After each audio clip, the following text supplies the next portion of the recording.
We are here at the Wonderland T-Stop in Revere. We are getting ready to hop on the Blue Line train on the first ride this morning with commuters. That's as the district works to make these types of programs accessible for everyone. They have to get really creative here, Matt. They really do, and you guys have to see this. There is a lot going on here. We actually got an inside look at one post office square, which has undergone a major renovation. But how does AI change the future of music, and does it pose a risk to the industry? This is all happening throughout downtown Lowell this weekend. There will be 4 music stages to enjoy throughout the city. So far, we have seen a rush of crowds take advantage of this free Blue Line service right now. You can see what we're looking at here as we leave Beachmont Station in Revere. Maine is a close-knit state, and people are coming together to support the Lewiston community. Just moments ago, Myrtle Beach police identified the suspect in that shooting for us. The name there is Kemian Reese, 22 years old, of Greenwood, South Carolina. We already are starting to see some traffic impacts right now on 8th Avenue North. Water in these rivers has been rising in recent days, and you're looking at the result of that. This is PD Island Road off Highway 76, just outside of Nichols.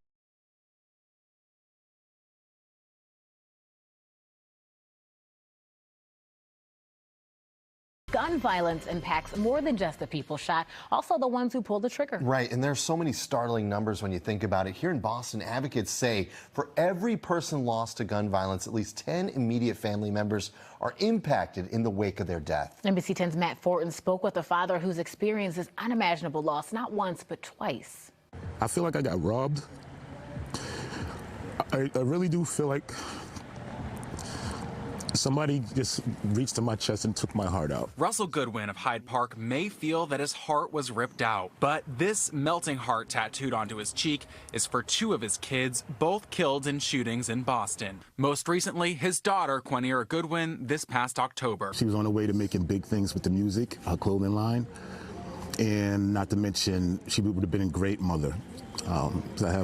She had my grandsons. And then there was his stepson, Antoine Stevenson, who was gunned down in 2017. Russell remembers talking to him 3 hours before he died. And that's how quick things can happen in life. Hope to live, live to forgive. The Louis D. Brown Peace Institute in Dorchester helps people like Russell who have been impacted by homicide. We want to equip our people, our individuals. How do I begin to heal from the ongoing re-victimization and re-traumatization? Traumatization that can echo through entire communities. I think it's important to recognize that trauma is in the community, right? They've been exposed to it prior to just having been directly victimized. But as Russell Goodwin can tell you firsthand, nothing can take away the hurt of losing a loved one as he works to keep his children's memories alive. I want everyone to know that, if you have your children, love them and hug them. Hug them like as if there's no tomorrow. Coming up in our next story covering gun violence in Boston, the fight for more resources for family members of homicide victims. Matt Fortin, NBC 10 Boston. From flooding to tornadoes to droughts and more, Massachusetts, my goodness, has seen a lot of severe weather lately. I mean, it's a serious situation here, and the state is preparing for climate change to likely lead to more intense weather right here in the years ahead. Now, NBC 10 Boston's Matt Fortin is here with the action state officials are taking. So what are the steps that are being taken here, Matt? There's a whole lot of them. We're trying to break them down as best we can because we know that a lot of people are impacted by this, and it's been a really tough year for a lot of people impacted by this weather. So we saw a lot of heavy rainstorms this summer that led to inland flooding. And Massachusetts has actually identified that as the most significant climate hazard facing our state in a new report about our changing weather. That calls for nearly 150 actions to fight these trends. All that water filled up here. Here in Leominster. And then the pressure just made it crack, and it was coming through the walls here. This lower level living area in the house Zach Burchell grew up in was a home for his wife Hannah and their 2 young daughters. Now it's a $250,000 problem after last month's storm here dumped 5 feet of water into it. It was like maybe 2 minutes before I realized that I was in way over my head. At that point, I just had to grab what I could and save what I could of our stuff. It's been a devastating month for the family after that flooding rain, a type of event Massachusetts leaders are bracing to see more of in the future. The Resilient Mass Plan says flooding from precipitation, extreme storms, high heat, and wildfire are all among our biggest risks. We're launching a new Office of Climate Science so that we can continue to gather that information. NBC 10 Boston Chief Meteorologist Matt Noyes says he's watched weather patterns change in New England during his 2 decades forecasting here. We get more in the way of heavy precipitation events, even if we don't get as many days that feature rain. So you may go through a period of drought for a few months, and then you may go through a period of really intense rain. This couple is still trying to figure out how they'll be able to move back home, hoping for a helping hand from FEMA. Kind of hard to wrap our heads around, and where everything's moving so slowly. There aren't a lot of answers. We're just kind of in limbo right now. We're just waiting. Yeah, it's a tough situation for so many people in that community. Now, other actions the state is calling for include updating building codes to make them more resilient and also updating design standards for the MBTA. Matt Fortin, NBC 10 Boston. Matt, thank you.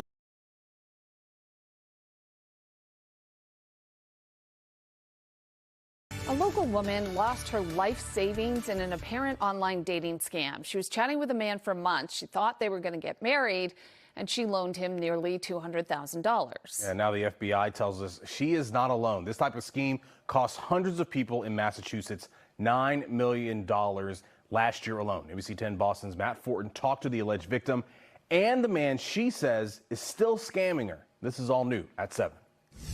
Talking on the phone and texting, you get very close to people and you really think that this is going to happen. What happened to a woman we're calling Alice to protect her identity is an example of a scam that costs over 19,000 Americans over $735 million in 2022. He seemed to be honest and sincere, never asked anything inappropriately, no direct questions or anything like that that would make me suspicious. Alice thought she was talking to a widowed, hard-working family man looking for love, while he worked on a pipeline project in Saudi Arabia for a Newton-based oil company. I supposedly had his name, all of his information. It seemed legitimate. In April, she says he asked her for help paying for part of the project, claiming issues accessing his bank account. I had sent him the first amount of money, and that was supposed to be what would help him finish his job. He was coming home. But she says he never did and continued asking for more money. When he finally was supposed to fly back and meet her, he claimed to be in the hospital after a car crash. That's when Alice realized something was wrong. I wish that I would have had the last 2 weeks back and wouldn't have been so vulnerable in my life. We reached out ourselves to the man she was talking to and actually got a hold of him by phone in July. He told us he wasn't scamming Alice and that he'd return her money when he came back to the U.S. at the end of the month. We checked in with Alice and she says he still hasn't done that. When we reached back out to the man in early August, the phone line was disconnected. Check your phone number and dial again. Alice says she filed reports with the FBI, local police, and the Florida Attorney General's office, who told us they brought the matter directly to her bank. The FBI couldn't confirm an open investigation into her particular case. So we encourage folks to have a conversation with friends and family about security. Agent Doug Doman with the FBI says investigating these types of cyber crimes is difficult. Some of the loss amounts are just too small for us to really dedicate resources to. So how big is the problem? FBI data shows the amount reported lost through all cyber crimes in the U.S. almost quadrupled from 2018 to 2022. Anyone who thinks they've been a victim of a scam like this should talk to their bank. And Doman says, I would recommend they first contact the bank that money is being sent from. Let them know that it's a fraudulent transaction. And then I would report it to ic3.gov. I'll never get my money back from them, which is pretty sad because it was my life savings. Alice is now living with her brother in Florida and pushed back her retirement. What are the biggest feelings that you're feeling now in the wake of this? I've always helped other people. I'm hoping to put a positive light on this, to become an advocate for scamming for elderly people. Alice did try to recall those wire transfers, but the bank told her and the AG's office that since she sent the money herself, it didn't have recovery options for scams. Her lawyer fired back, saying the bank should have raised more red flags. Now, in a statement to us, Chase Bank said that these situations are heartbreaking, but they urge people not to answer requests for money online or over texting. Matt Fortin, NBC 10 Boston. Kind and loving person, and she endured so much trauma. A mother's heartbreak there after the Marion County Sheriff's Office says her adult daughter was killed by her estranged husband, a man who has a long criminal history that includes domestic violence. In tonight's Crime Tracker special report, News 13's Matt Fortin has her story and why law enforcement says domestic violence is such a growing problem. In 2019, in a domestic violence case in Conway with these two parties, Judge, she told the officers at that time, the only way that I will ever get out of this marriage is to die. At the Marion County Sheriff's Office on a Monday morning in June. Today we stand here with Corey Rowell, her husband, being charged with murder. Corey Dontre Rowell faces a judge for an arraignment in the murder of Lachey Bellamy Rowell, his estranged wife. This was the one we took in McLean Park. Her death has left her mom, Lizzie, in disbelief. I never would have expected that. Not Lachey, not her, you know, she's so tough. Tough, just one of the ways her mom described her daughter. She says Lachey was funny. We did everything. That was my first time ever going out. Brought joy and was strong. My sister, whew, anytime I need her, it didn't matter what it was for. She was there. I called her October, I needed her. Oh, I was so close to jumping off a ledge. And I called my sister. I didn't know who else to call. And she talked to me. And she said, Tasia, it's okay. Court records obtained by News 13 show Corey Rowell's criminal history includes prior domestic violence charges. He was charged with domestic violence in 2019 in Conway against Lachey and pleaded guilty the next year to third-degree DV. In January 2020, Rowell was let out on bond after allegedly firing a gun into a Marion home. And in April, Rowell allegedly shot a gun toward Lachey a little over a month before deputies say he shot and killed her. She endured so much trauma going through that house after her death. I could feel it. I could see it. Holes in the wall, doors broken down. And I told her so many times to get her out of it, to get away from it. And she was trying. She was trying. One of her last messages to me was, I'm leaving Corey because he's not going to change.